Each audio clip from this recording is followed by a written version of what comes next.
There are three main reasons why people want to get rich. It's either to help themselves, improve your life, help their family and friends improve their life, or to just change the world, help others. As you noticed, the common thing about all of it is to help. And that's a very noble, that's a good thing. That's who we are, the average normal people, down deep into our hearts.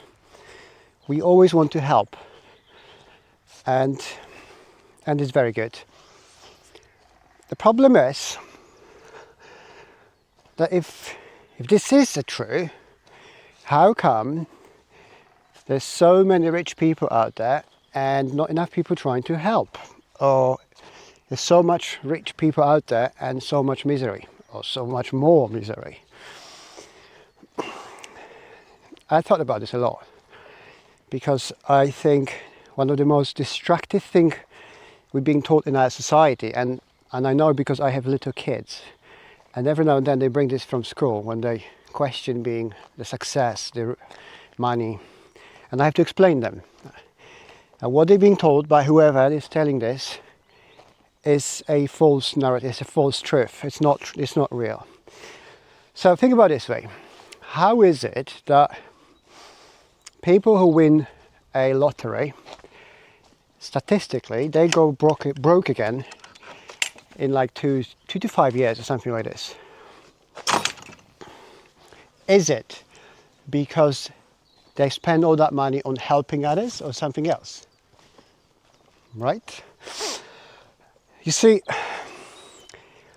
money is it's a tool. It's not good or bad. There's no attachment, there's no feelings, there's nothing. It's no different to hammer or knife.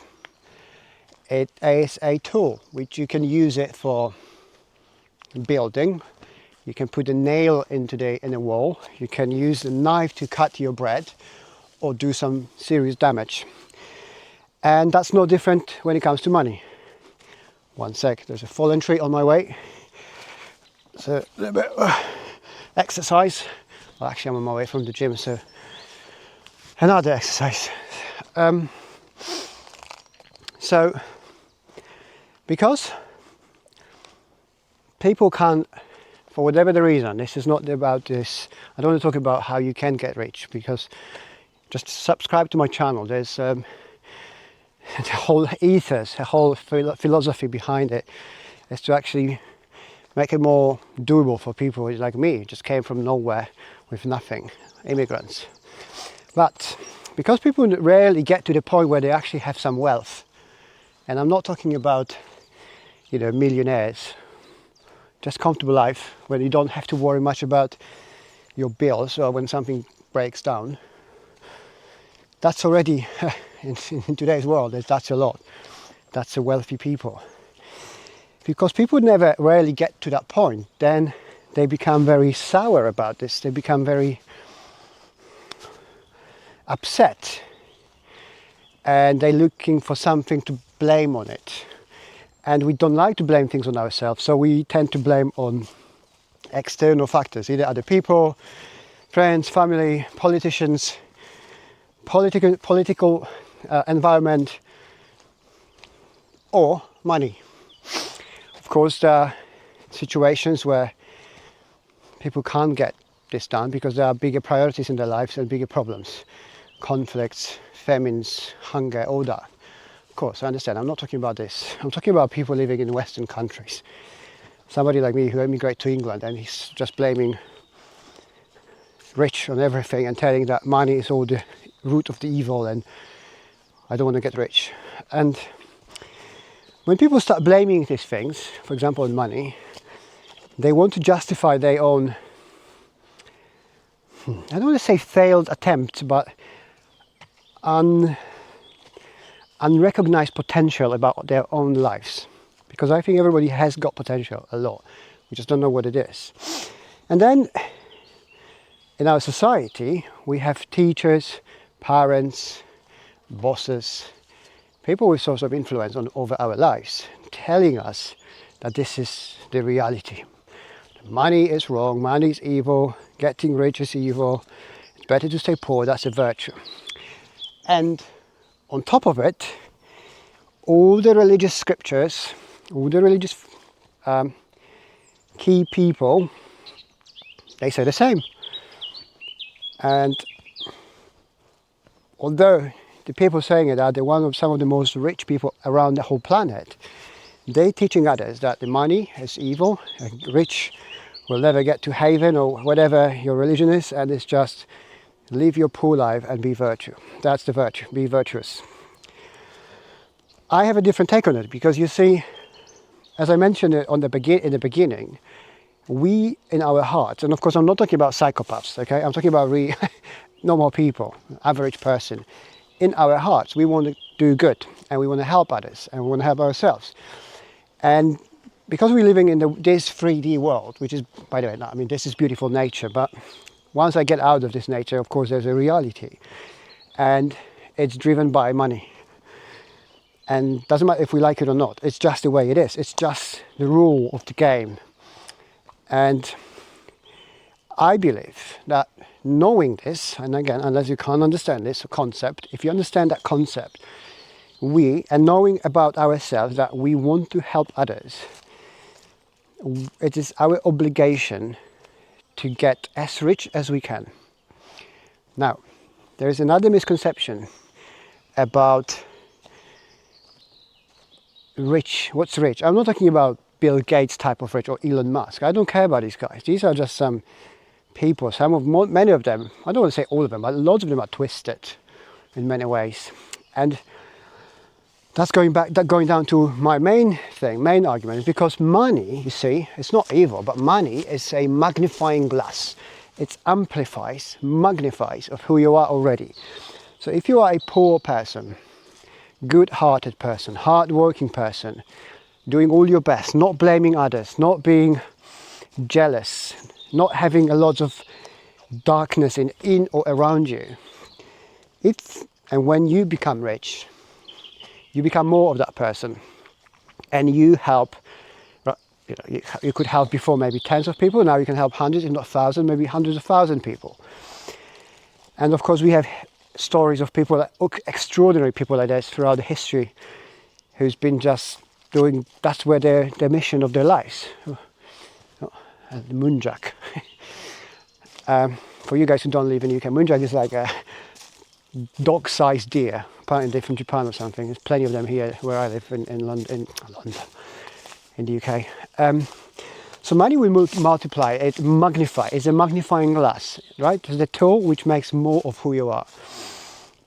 So, because everybody is good in their heart, or majority of us are, and political and religious and leaders overall are afraid of us being like this, they tell us that don't even try because that's evil.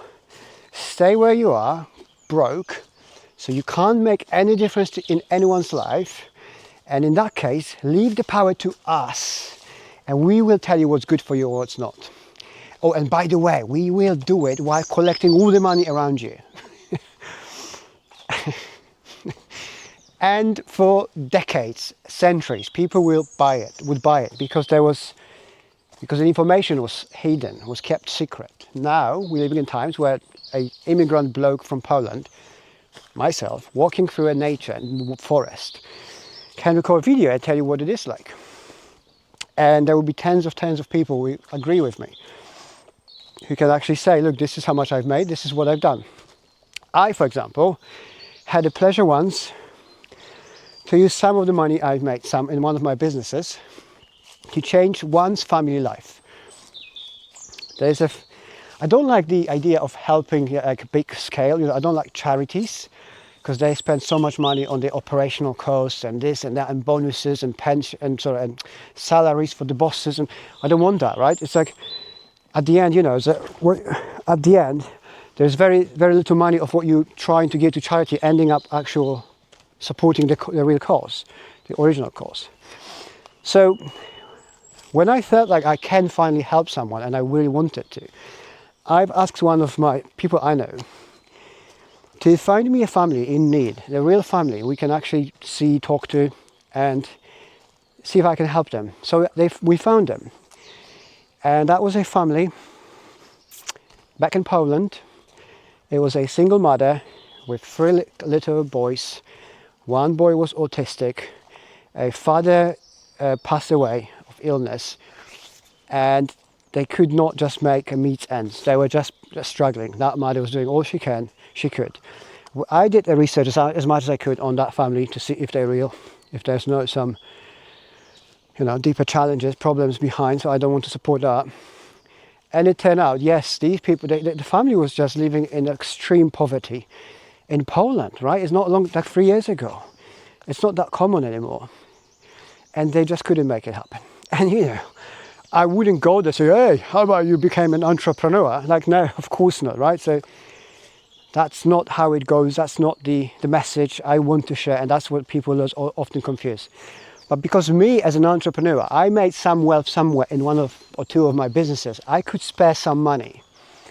And I wanted to do it because in my heart, that was what I really wanted to do. I felt it. So then I decided to go and help them. And basically, we found somebody who could, they were living in very poverty. Like the house was just, the toilet was no light, no electricity, no heating. There were holes everywhere, rats everywhere, like really, really, really bad. So what we did, we just basically found somebody who could go and fix their house, fix their bathroom. And within a few months, it wasn't nothing fancy, but within a few months we managed to put the new walls, fix the roof, fix all the holes in the house, put some heating, electricity, change the bathtub, all these things. So those little kids, they can actually go to a bathroom and have a bath in a civilized environment, right? Not with dark and with rats and all that. And what I really wanted to do, I never wanted this family to meet me in person. I never wanted to be face of it. So they never did. And I never went there to just flex myself, like, that's me helping. Like, I never wanted to. I was the guy behind us. I was using somebody else to be a proxy, the middle lady. She was dealing with them. I was paying her, she was buying stuff, just sending me invoices, and I was just sort of like project management, overseeing it from far. And when this finished, they sent me a beautiful thank you note. And at the end, I remember I bought them a trampoline in the garden, and I had pictures of these little boys jumping happy in the trampoline. It's like, it's changed my life forever. I'll never forget that. And they were not I never met these people, I never will. It's just, but what had happened is I've changed these people's lives. I know it. I don't know how. I don't know what's going to happen out of it, but I'll change it because I could afford to do it. See, if I was living in my virtue signaling poverty is good mindset, not only my own family would have to suffer the consequences of it, I would waste all my talents given by the God or universe or whoever is out there. And I would be never able, even though I wouldn't even think about helping other people like this in need, right? So if you think that staying poor is a virtue, I would encourage you to look around carefully, examine your environment, your friends, your family, your teachers, and maybe, and I tell you it's 99.999% yes, maybe there's some sort of people affecting you this way, making you think that way, while they themselves collect that money and they keep it. See? That's the difference. You, a good-hearted person who believes in something which is not true. So I'm telling you, it doesn't have to be it. Money has got no will, no emotion. It's nothing. It's just a tool. It's no different to this tree, plant, anything. It's about person spending that money, making that money. And majority of us are good-hearted people. Therefore, our political leaders, world leaders, religious leaders don't want us to have money because we wouldn't need them. And we would help ourselves more. But of course, that's not how this world works.